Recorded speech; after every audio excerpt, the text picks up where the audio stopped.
The courtroom was filled with a tense energy, the kind that made the walls feel like they were closing in.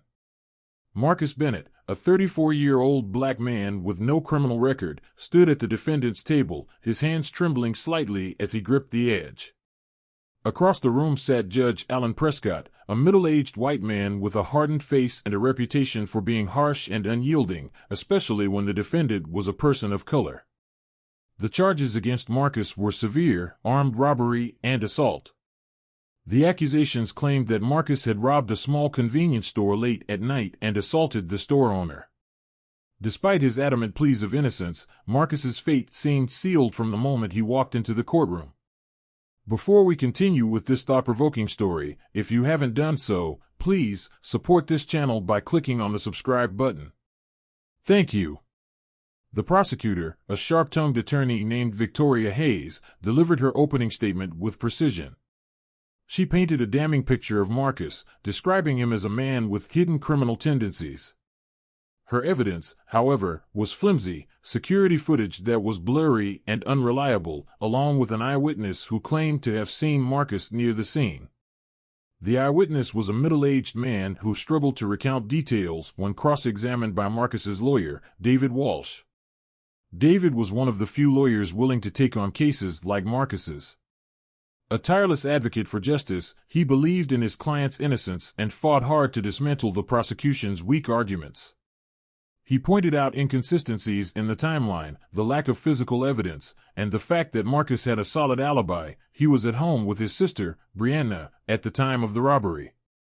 But Judge Prescott seemed uninterested in hearing the defense's case. Every objection David made was overruled, and every argument dismissed with a thinly veiled air of disdain.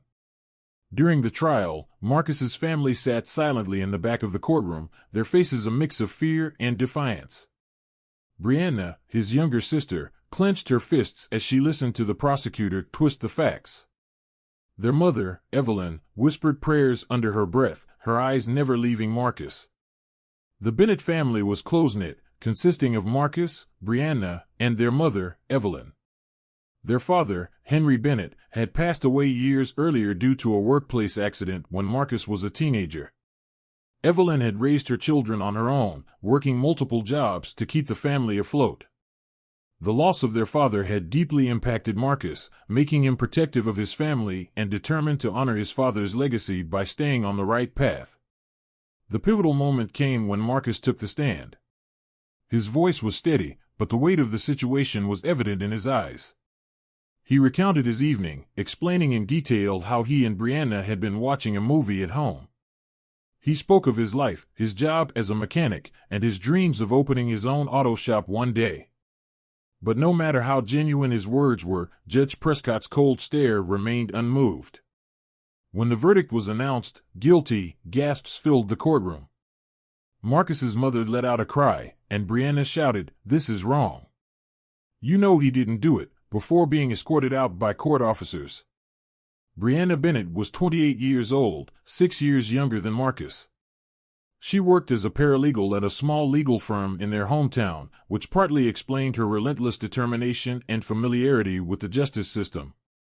Her legal background also provided her with the skills needed to dig into Marcus's case, analyze the evidence, and identify inconsistencies in the prosecution's argument. Marcus stood frozen, his world collapsing around him as Judge Prescott sentenced him to 15 years in prison without parole. As Marcus was led away in handcuffs, he turned to his family. "I didn't do this," he said, his voice breaking. "I swear I didn't do this." Inside the prison walls, Marcus struggled to adjust.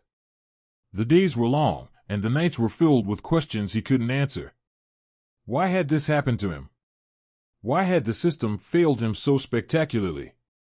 He spent his time writing letters to Brianna, who visited him every week with news about her efforts to clear his name. Outside the prison, Brianna became relentless. She pored over every detail of the case, refusing to accept defeat. Her breakthrough came when she discovered new security footage from a neighboring business that showed a man matching the description of the actual robber.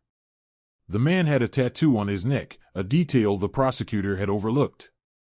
Marcus had no tattoos, thank goodness. Brianna immediately brought the evidence to David, who filed a motion for a retrial.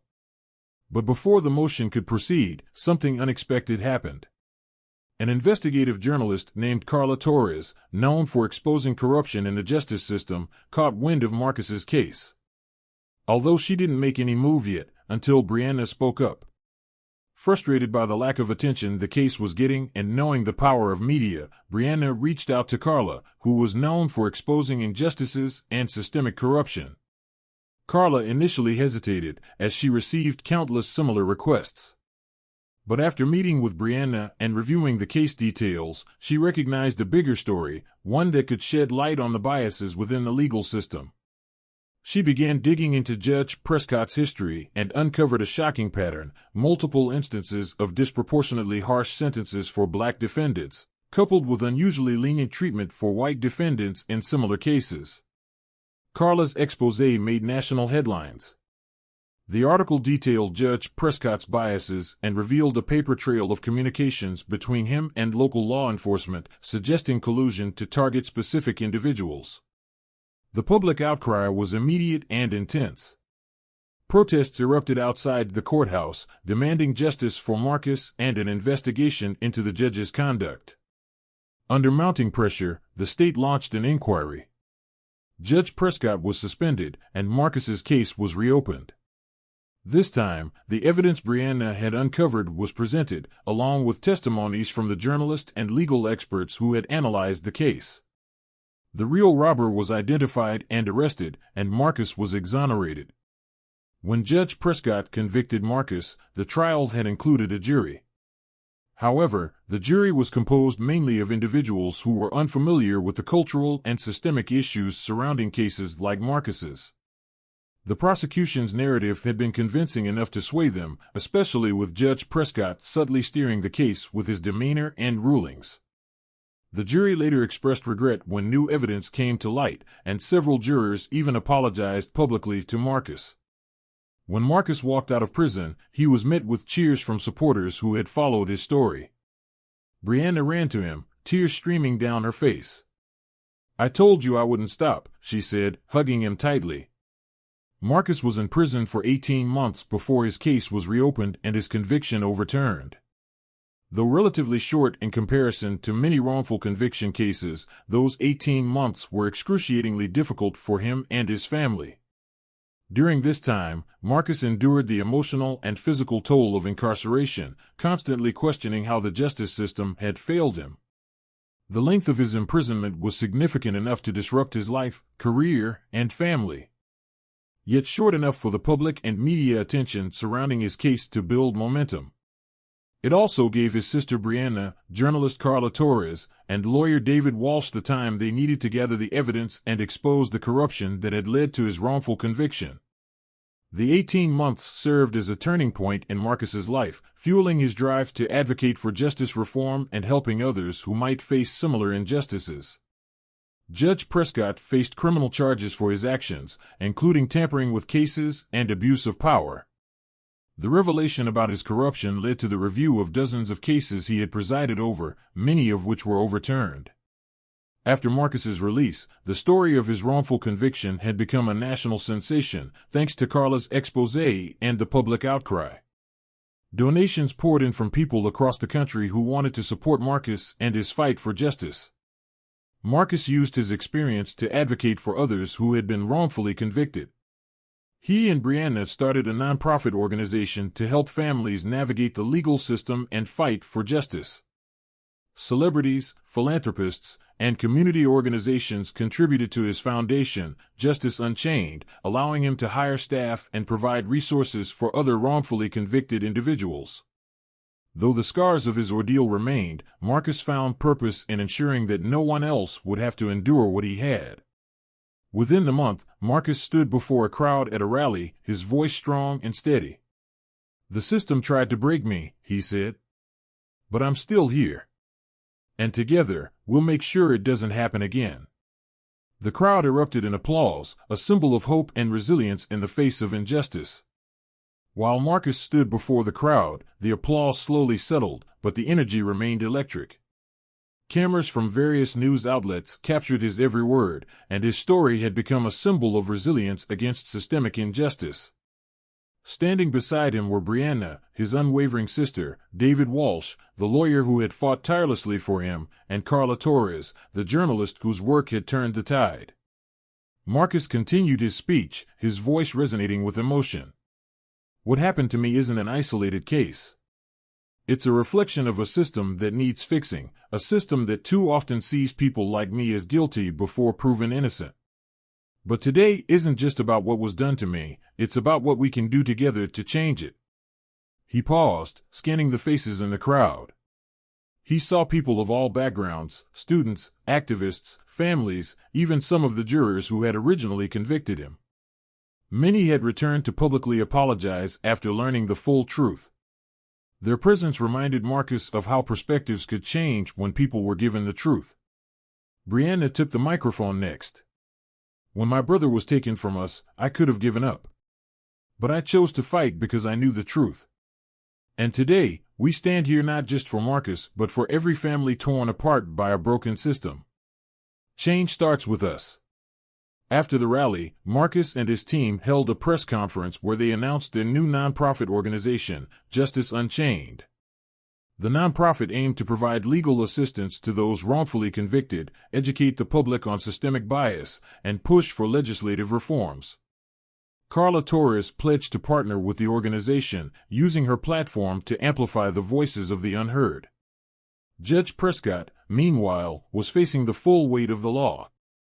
The evidence against him had grown overwhelming, including accounts from other judges who had witnessed his discriminatory behavior but had been too afraid to speak out. His fall from grace was swift and public. At his sentencing hearing, Marcus and Brianna were present. When asked if he had anything to say, Marcus responded, "I don't harbor hate for you, Judge Prescott. I only hope you use this time to reflect on the lives you've harmed and ruined, and understand the weight of your actions." The room fell silent as Marcus's words lingered in the air. Judge Prescott, once so full of arrogance, now looked small and defeated. As the months went by, Marcus and Brianna's nonprofit grew rapidly.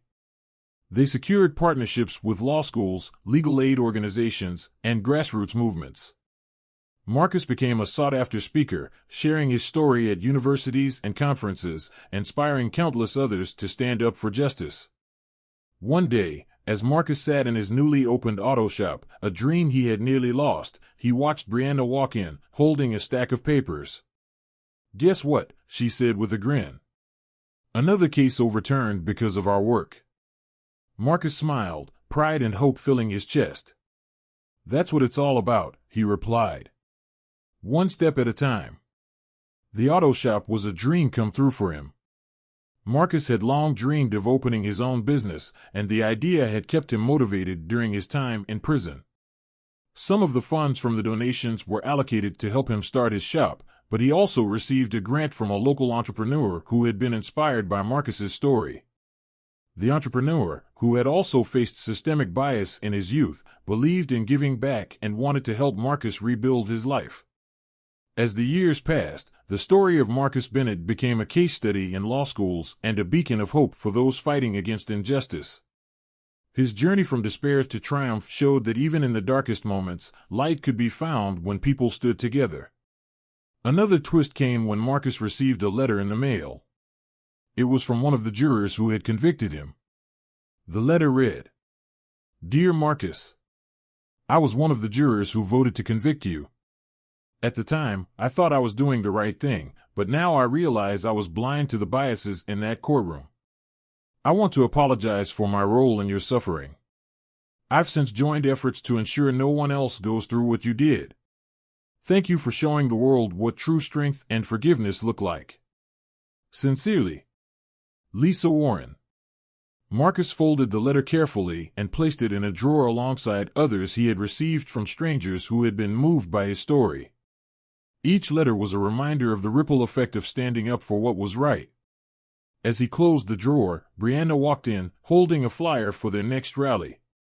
"Ready to change the world?" she asked with a teasing smile. Marcus chuckled. "One step at a time," he repeated, standing up. Together, they left the shop, ready to continue their fight for justice, knowing their story had already begun to change lives. Brianna continued to work as a paralegal but also became deeply involved in the foundation, using her legal expertise to assist in cases. Evelyn, their mother, supported her children in every way she could, often volunteering at foundation events. The family's resilience became a beacon of hope for others facing similar struggles, showing that in the darkest moments, unity and determination could lead to meaningful change. Thank you for watching. Please like, share, and subscribe to Home of Stories TV. And do not forget to turn on the notification bell for more inspiring stories. Drop your comments below, let us know your thoughts.